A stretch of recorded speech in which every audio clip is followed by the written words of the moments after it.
In this video, I'm going to show you guys how to replace the punches on a Whitney Punch.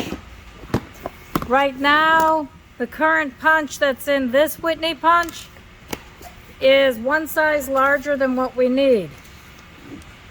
We need these guys because we are using these rivets, the smallest rivets we have in the shop for the project we're working on. The rivet that's in here, what this is going to punch holes in, is too large. So we need to change sizes. You have to check the Whitney Punch that you get. Neither of these are correct. This one's not correct and neither is the other one. So in class, you guys are going to have to put on the Whitney Punch that you need for the rivet that you're using. Got it, guys? Cool? In our case, this one right here, it's an 094. This is going to be like an let's see. We'll look it up. Good question. There it is.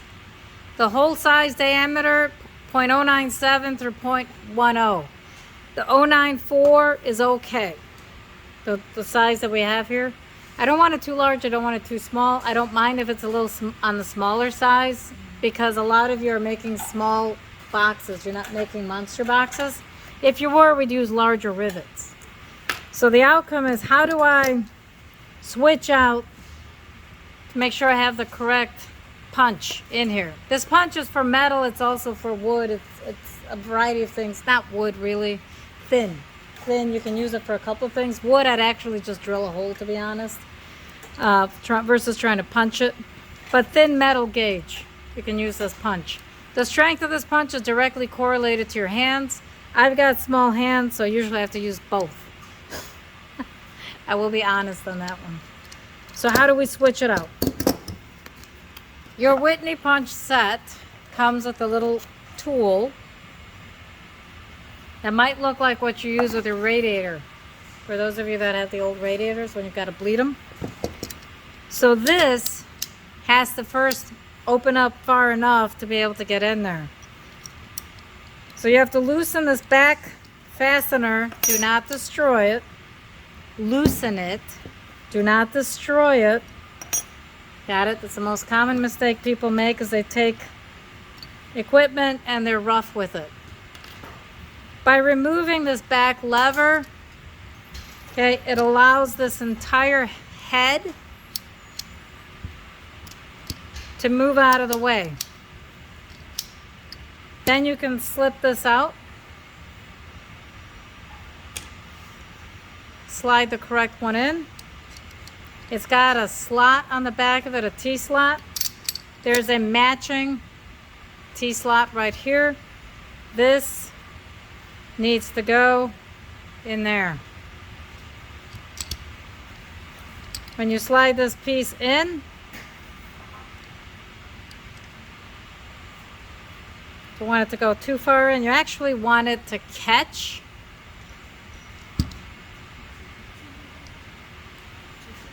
in that T. See that? That's right. I will take these out of your way. No worries. Those are for the team. Then once it's in, slides into that T. Then you want to attach this back on. Line up the holes. Slide it through. Hand tighten it. There's no reason to be on it. Got it? Hand tightening is fine. You don't have to crank it down. Oh, I put the tool away too soon. This side naturally has a slot in it right there, so you can actually use a flathead screwdriver or the tool that came with the product and loosen it. Both ends need to match each other, I will say that.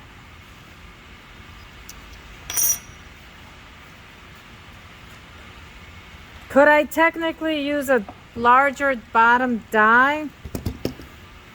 Yeah, but you never would, to be honest, because you're going to end up with sloppy holes.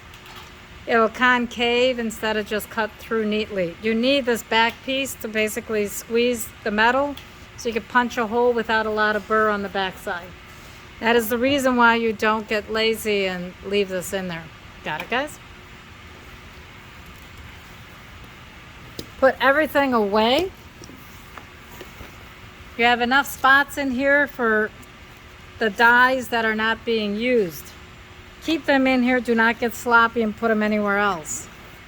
This key goes in its little slot right there. Keep everything together. If I see it otherwise, yes, I'll have a heart attack. As most of you know. Then you just basically fasten this guy back in. As far as how far, far enough so that the jaw closes completely. Okay? And the piece is in there. This tool also has a backstop to it that you can loosen. If you wanted the metal, can I have a piece of scrap metal right on the table there? Thank you. When you slide the metal through, let's say I only want it to go in a certain distance. I don't want to eyeball it. I want it to always go in 1/2 inch. So you set this to the 1/2 inch mark. It's not perfect, but it's close. What should you really do if I were you? What should I really do? Mark it. And not simply mark it. That's not even a scribe, that's a punch. So, I need a marker. Thank you. So if I have a spot I want this, I'm going to use my makeshift ruler here. Let's say this is exactly where I want my hole. This is spring loaded. It'll actually create a dot. Did you hear that noise? And it'll actually, without you having to punch a hole, you just push hard. It'll dimple the material exactly where you want it to cut. All you have to do is line up the dimple, which of course I put too far in. So I've got to move this guy out.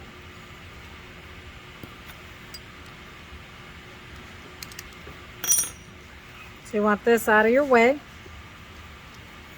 And you don't have to worry about that gauge at all. Position the material to the dimple and squeeze. This is less than 30 gauge. It's a very thin material. It's 0.11 inches thick, so I could cut it with one hand. If it's folded 3 times, I probably have to use both hands. The hole it punches, then you can slide this in. Your last step when riveting comes around is this process. Obviously, I don't have the other material in here, so I would have to fold this over to create a rivet spot. So if I folded this over, I need a hammer wherever it went. I had one out here, the mallet. Either for this purpose. The hammer will work. That's why I said I didn't care. Ball peen hammer. That's what I was handed. So now I've got 2 pieces. See that? If I punch the hole again,